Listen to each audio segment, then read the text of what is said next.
यह कहानी एक ऐसी शिक्षित और आत्मनिर्भर लड़की की है जो शादी के बाद एक रूढ़िवादी परिवार में बहू बनकर आती है। लेकिन उसकी नौकरी को लेकर घर में कई तरह के मतभेद होते हैं। क्या वह अपनी पहचान बनाए रख पाएगी? देखते हैं आगे वीडियो में। गांव के प्रतिष्ठित चौधरी परिवार में शादी की तैयारियां जोरों पर है।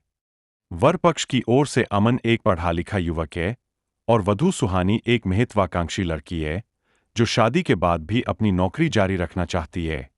लेकिन अमन के माता पिता को यह पसंद नहीं। सुहानी का गृह प्रवेश होता है। उसकी सास सावित्री देवी उसे पारंपरिक बहू की तरह घर में ढालना चाहती है, लेकिन सुहानी अपने विचारों की पक्की है। वह विनम्रता से अपनी बात रखती है कि वह नौकरी नहीं छोड़ेगी। धीरे धीरे सुहानी अपने व्यवहार से सभी को प्रभावित करने लगती है। वह ऑफिस से लौटने के बाद घर के कामों में हाथ बंटाती है, जिससे उसकी सास थोड़ी नरम पड़ती है। गांव और रिश्तेदारों में बातें फैलने लगती है कि चौधरी साहब की बहू नौकरी करती है। कुछ लोग सावित्री देवी को ताना मारते हैं। यह उनके आत्मसम्मान पर चोट करता है। जब सुहानी अपनी पहली सैलरी से सास ससुर के लिए तोहफे लाती है और घर के खर्चों में सहयोग करती है, तो परिवार के लोग प्रभावित होते हैं। अमन के पिता भी उसकी मेहनत को स्वीकार करते हैं। धीरे धीरे गांव की अन्य लड़कियां भी सुहानी से प्रेरित होकर नौकरी के सपने देखने लगती है। सावित्री देवी को समझ आता है कि बहू की नौकरी से परिवार का मान घटता नहीं, बल्कि बढ़ता है। समय बीतता है और अब सावित्री देवी खुद अपनी बहू पर गर्व करने लगी है। वे समाज को जवाब देती है कि मेरी बहू नौकरी करती है क्योंकि वह काबिल है। पूरा परिवार एकजुट और खुशहाल हो जाता है। सुहानी को ऑफिस के साथ साथ घर की जिम्मेदारियों को भी निभाना मुश्किल लगने लगता है। वह दिन भर ऑफिस में काम करती है और शाम को घर आकर रसोई और अन्य कामों में लग जाती है।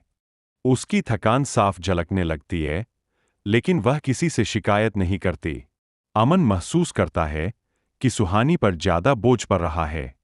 एक रात वह उसे किचन में अकेले काम करते देखता है और पहली बार मदद के लिए आगे आता है। यह देखकर सास को पहले अजीब लगता है, लेकिन धीरे धीरे उन्हें भी समझ आता है कि घर का काम सिर्फ औरतों की जिम्मेदारी नहीं। एक दिन सावित्री देवी अचानक बीमार पड़ जाती है। सुहानी बिना कोई सवाल किए ऑफिस से छुट्टी लेती है और पूरी देखभाल करती है। इस दौरान सास को पहली बार एहसास होता है कि बहू सिर्फ नौकरी पेशा नहीं, बल्कि परिवार की आत्मा भी है। गांव की एक और लड़की राधा, जो शादी के बाद घर बैठने वाली थी, अब सुहानी से प्रेरित होकर पढ़ाई पूरी करने और नौकरी करने का फैसला करती है।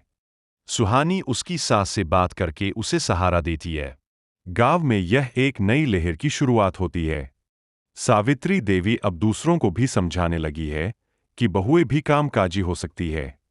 वह एक पंचायत बैठक में महिलाओं को संबोधित करती है और कहती है, हमारी बहुएं हमारे परिवार का गौरव है, उन्हें पिंजरे में मत रखो। पूरा गांव तालियां बजाता है। सुहानी गांव की महिलाओं के लिए एक छोटा सा ट्रेनिंग सेंटर खोलने की योजना बनाती है, जहां वे सिलाई, कंप्यूटर और अन्य काम सीख सकें। अमन और उनके पिता भी इसमें सहयोग करते हैं। अब गांव की महिलाएं आत्मनिर्भर बनने के लिए आगे आ रही है। गांव में अब बदलाव दिखने लगा है। जब लोग सावित्री देवी से पूछते हैं कि उनकी बहू सर्विस करती है, तो वे गर्व से कहती है, हाँ, मेरी बहू नौकरी करती है, क्योंकि वह सक्षम है।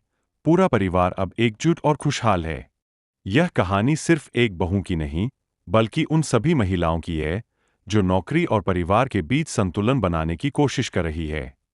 समाज को यह समझना होगा कि एक कामकाजी महिला भी एक अच्छी बहू, पत्नी और बहू हो सकती है। यह कहानी हमें सिखाती है कि समय के साथ सोच बदलनी चाहिए। बहू का सर्विस वाली होना परिवार की गरिमा को ठेस नहीं। अगर कहानी अच्छा लगा हो तो हमारे चैनल को सब्सक्राइब करें, वीडियो को लाइक और शेयर करें। धन्यवाद।